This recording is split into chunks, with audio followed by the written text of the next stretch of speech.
आज मैं आपको सिंथेसिस पढ़ाने चल रहा हूँ। एक दूसरा चैप्टर है सिंथेसिस। सिंथेसिस का अर्थ होता है संश्लेषण। संश्लेषण का मतलब होता है मिला लेना, एब्जॉर्ब कर लेना। तो सिंथेसिस का शाब्दिक अर्थ होता है सिंथेसिस ऑफ सेंटेंसेज, माने वाक्यों को जोड़ना। दो वाक्य रहेंगे या दो से अधिक वाक्य रहेंगे, उनको आप जोड़ेंगे और एक वाक्य बनाएंगे। इसका उल्टा होता है एनालिसिस। सिंथेसिस का उल्टा है एनालिसिस। एनालिसिस का अर्थ होता है वाक्यों को तोड़ना, अलग अलग करना। एक वाक्य रहेगा, उसको तोड़ करके उसमें से अलग अलग क्लास ये जुटा रहेगा, उसको हम अलग करेंगे। और सिंथेसिस का मतलब होता है वाक्यों को जोड़ना। तो आज हम सिंथेसिस के विषय में पढ़ेंगे। पहली बात तो यह है कि आप पढ़िए इसको। तो सिंथेसिस से संबंधित मेरा जितना वीडियो है, जय खंडों में है, जय पार्ट्स में है, सारे पार्ट्स को जब आप विधिवत पढ़ेंगे और ध्यान दे करके, तो चीज़ें अच्छी तरह से समझ में आएंगी। विधिवत उसको अध्ययन करेंगे, सारे पार्ट्स को देखेंगे, तो सारी चीज़ें आपको विधिवत समझ में आएगी। तो मैं बात कर रहा हूँ सिंथेसिस के विषय में। सिंथेसिस का अर्थ बताया वाक्यों को जोड़ना, सिंथेसिस ऑफ सेंटेंसेज। सिंथेसिस की परिभाषा है, आप चाहे तो कॉपी पर लिख लें, कॉपी खोल लें, कलम ले लें और लिखें। In synthesis, we combine two or more, TWO, two or more simple sentences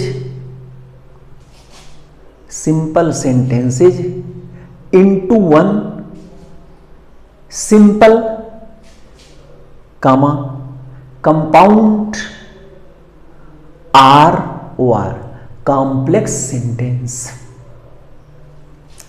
In synthesis, we combine two or more simple sentences into one simple, compound or complex sentence.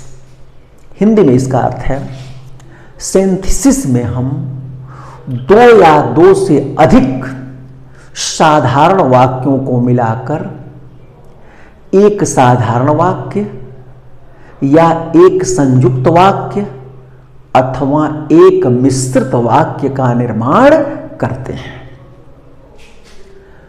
संयुक्त वाक्य माने कंपाउंड सेंटेंस की हिंदी होती है संयुक्त वाक्य, और मिश्रित वाक्य माने कॉम्प्लेक्स सेंटेंस। कॉम्प्लेक्स सेंटेंस की हिंदी होती है मिश्रित वाक्य। तो अब सिंथेसिस में दो या दो से अधिक साधारण वाक्य, सिंपल सेंटेंस को मिला करके हम एक साधारण वाक्य, एक सिंपल सेंटेंस या एक संयुक्त वाक्य माने कंपाउंड सेंटेंस या एक मिश्रित वाक्य, कॉम्प्लेक्स सेंटेंस का निर्माण करते हैं।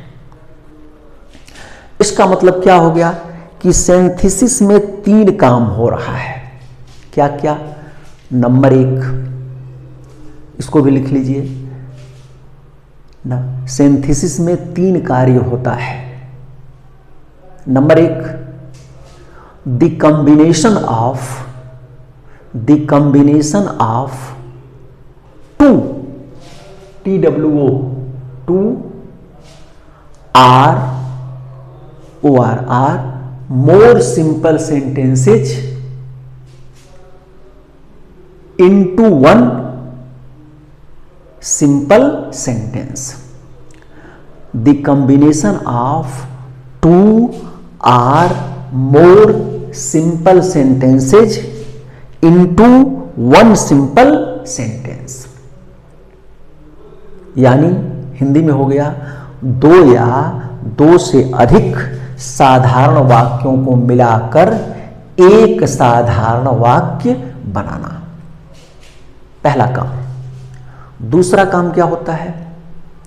The combination of two or more simple sentences into one compound sentence. The combination of two or more simple sentences into one compound sentence. यानी दो या दो से अधिक साधारण वाक्यों को मिलाकर एक संयुक्त वाक्य बनाना। और तीसरा कार्य होता है, देखिए, the combination of two or more simple sentences into one complex sentence. The combination of two or more simple sentences into one complex sentence। अर्थात दो या दो से अधिक साधारण वाक्यों को मिलाकर एक मिश्रित वाक्य बनाना। ये तीन कार्य होते हैं और इन्हीं तीन कार्यों का अध्ययन हमको करना है। इसलिए अब हम पहले कार्य का अध्ययन शुरू करें। पहला क्या है? The combination of two or more simple sentences into one simple sentence. देखिए यहां पहला हम लोग अध्ययन करेंगे, the combination of two or more simple sentences into one simple sentence.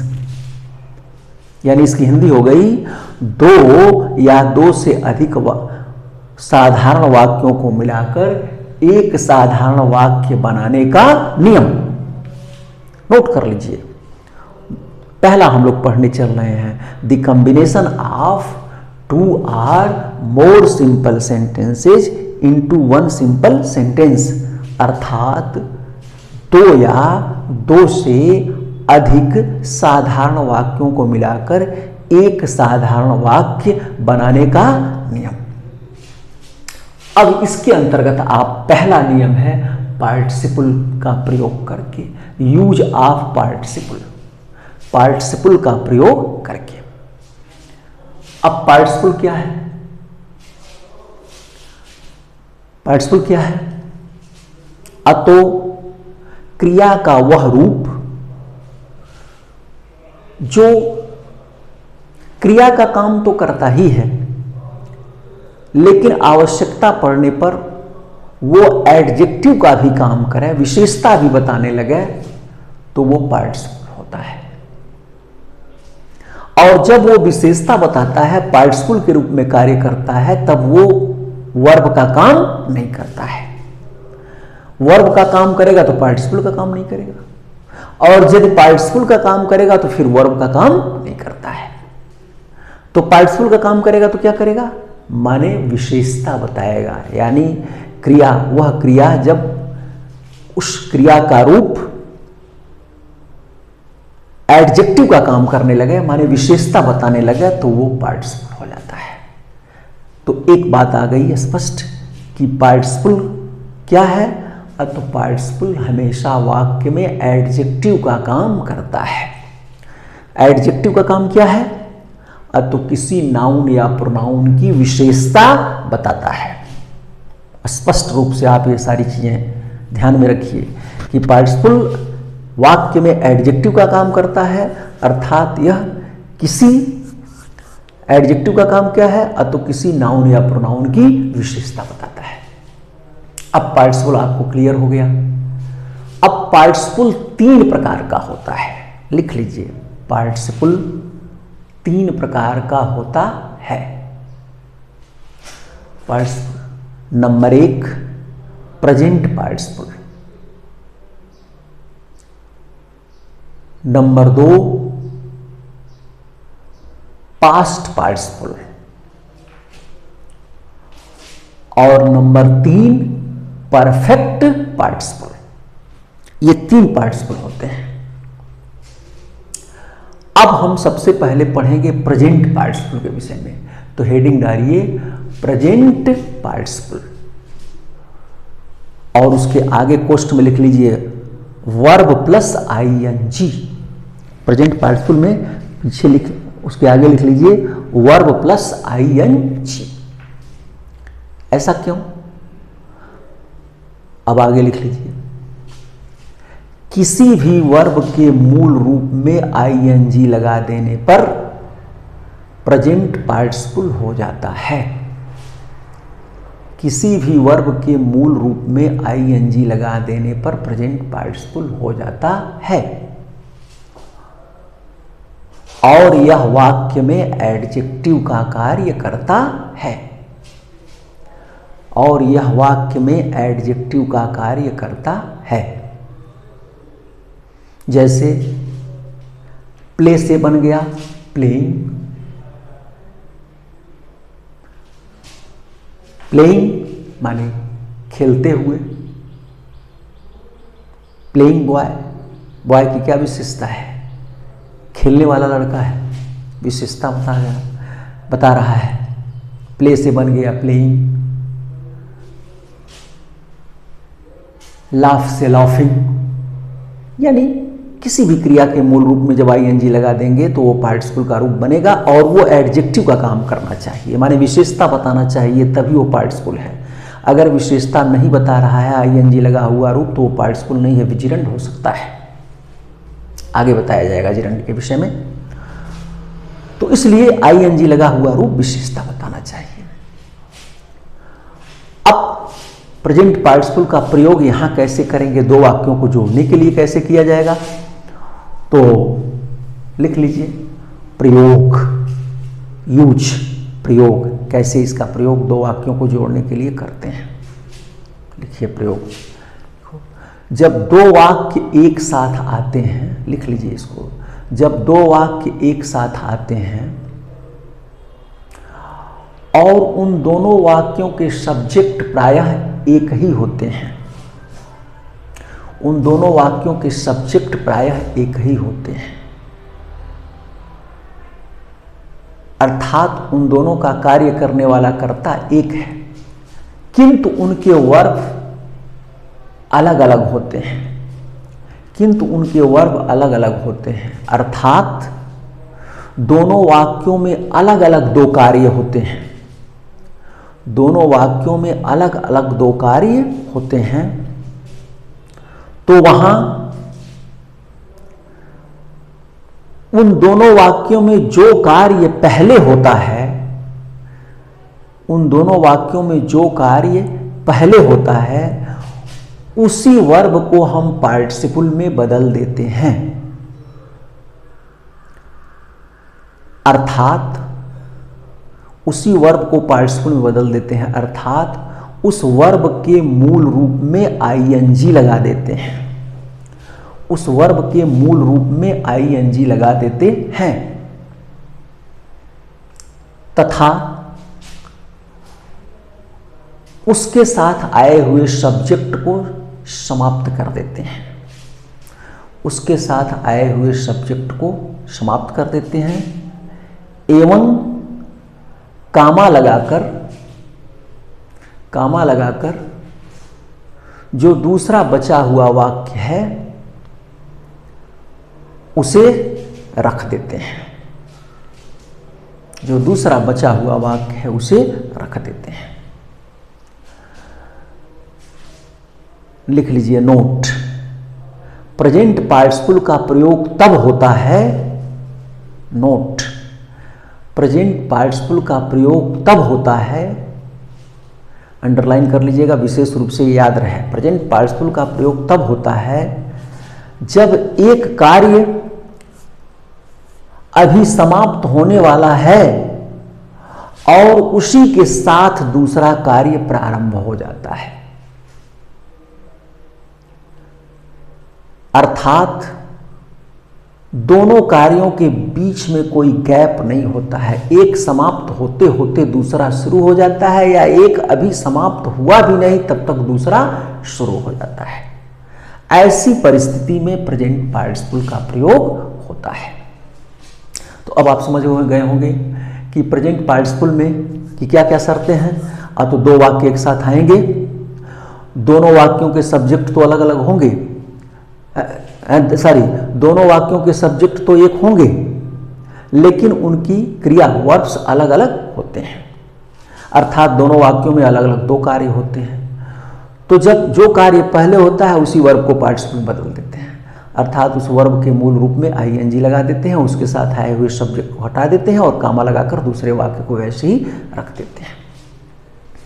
यानी प्रेजेंट पार्टिसिपल में दोनों वाक्यों का सब्जेक्ट एक ही होता है, प्रायः एक होता है। हार्ड एंड फास्ट रूल नहीं है, अलग सब्जेक्ट रहने पर भी पार्टिसिपल का प्रयोग होगा, जिसे आगे मैं बताऊंगा भी।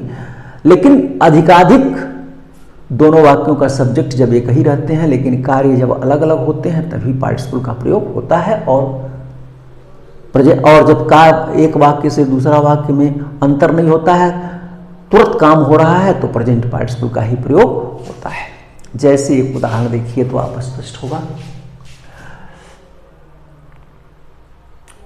He saw the tiger, he ran away.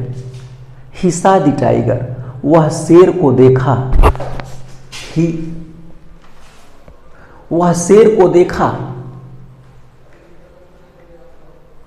He ran away, और वो भाग गया। वह शेर को देखा और वो भाग गया। अब देखिए इसमें जो है, आप देखें दोनों वाक्यों में सब्जेक्ट एक ही है, यहां भी ही है वहां भी ही है। ही सा the tiger, he ran away. वही शेर को देख रहा है, वही भाग रहा है। तो सब्जेक्ट तो दोनों का एक ही है, लेकिन दोनों में काम अलग अलग हो रहा है। पहले वाक्य में जो है वो शेर को देख रहा है और दूसरे वाक्य में भाग रहा है, काम अलग अलग हो गए। एक काम के बाद दूसरा काम तुरंत होता है, या एक काम अभी पूरा भी नहीं हुआ दूसरा काम शुरू हो जा रहा है। जैसे वह शेर चीते को देखा, ही सा द टाइगर, वह चीते को देखा, वह भाग गया। तो चीते को देखेगा तो तुरंत भागेगा ना, देखते देखते भागना शुरू कर देगा, क्योंकि विलंब नहीं करेगा, नहीं तो चीता आक्रमण कर देगा। इसलिए तुरंत काम हो रहा है। तो अब ऐसे वाक्यों में काम तुरंत हो रहा है, इसलिए हम यहाँ प्रेजेंट पार्टिसिपल का प्रयोग करेंगे। तो कौन काम पहले हो रहा है? देखने का। तो इसकी क्रिया को पार्टिसिपल बदल दिया, तो सा के मूल रूप में आईएनजी लगाएंगे। सा का फर्स्ट फॉर्म मूल रूप है सी और उसमें आईएनजी, सीइंग द टाइगर, और इसका सब्जेक्ट ही खत्म हो गया। Seeing the tiger comma he ran away. Seeing the tiger, शेर को देखते देखते, ही रैन अवे, वो भाग गया। शेर को देखते देखते वो भाग गया, तुरंत काम हो रहा है। एक उदाहरण और देखिए। सी इंटर्ड द रूम, वह कमरे में प्रवेश किया। सी एट वंस सा ए स्नेक, वह तुरंत एक सांप देखी। तो दोनों काम सी ही कर रही है, वही कमरे में प्रवेश कर रही है, वही सांप देख रही है। पहले काम हो रहा है सांप देखने का, नहीं, पहले काम हो रहा है प्रवेश करने का कमरे में, और प्रवेश करते करते तुरंत सांप देख रही है, माने कोई गैप नहीं है। प्रवेश करते करते प्रवेश का काम भी अभी पूरा नहीं हुआ, निश्चिंत नहीं हुई, तब तक सांप दिखाई दे दिया। तो यहां भी वही बात है, यानी कमरे में प्रवेश का काम समाप्त नहीं हुआ, सांप के देखने का काम हो गया। तो यहां भी बनेगा entering the room comma, enter का पार्टिसिपल बनेगा इंटरिंग, और सब्जेक्ट सी खत्म हो गया। Entering the room comma see at one saw a snake. इस प्रकार मेरे ख्याल से आप समझ गए होंगे। अब एक चीज और लिख लीजिए। यदि किसी वाक्य में, नियम लिखिए, नियम है अगला नियम इसी में। यदि किसी वाक्य में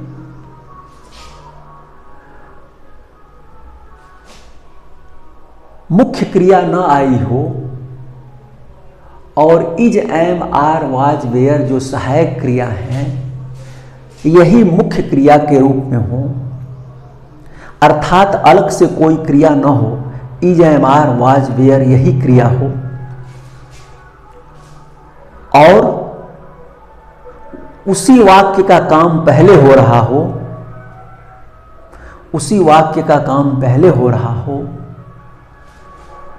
तो is, am, are, was, were को पार्टिसिपल में बदलते समय, is, am, are, was, were को पार्टिसिपल में बदलते समय इनके स्थान पर बीइंग लगा देते हैं, इनके स्थान पर बीइंग लगा देते हैं। जैसे ही वाज हंग्री,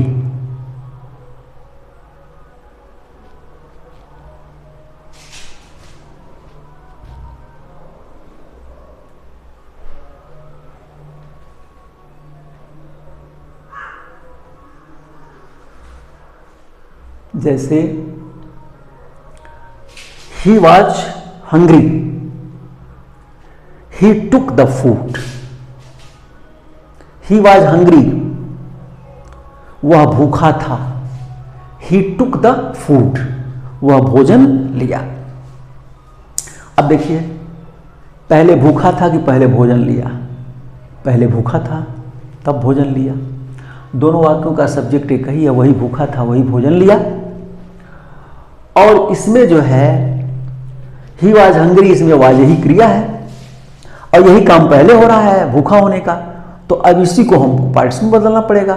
तो वाज में तो आईएनजी लगेगा नहीं, तो is, am, are, was, were be से पैदा है, इसका मूल रूप होता है बी, बीई। तो बीई जो बी है मूल रूप में आईएनजी लगाएंगे तो हो जाएगा बीइंग, तो हो जाएगा being hungry comma he took the food, being hungry comma he took the food. इस प्रकार आप इसको समझ गए। एक और इसमें समझ लीजिए, यदि पैसिव वॉइस को पार्टिसिपल में बदलना हो, यदि पैसिव, लिख लीजिए ये नियम, यदि पैसिव वॉइस को पार्टिसिपल में बदलना हो तो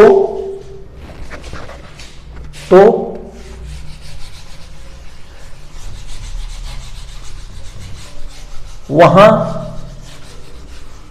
हैविंग बीन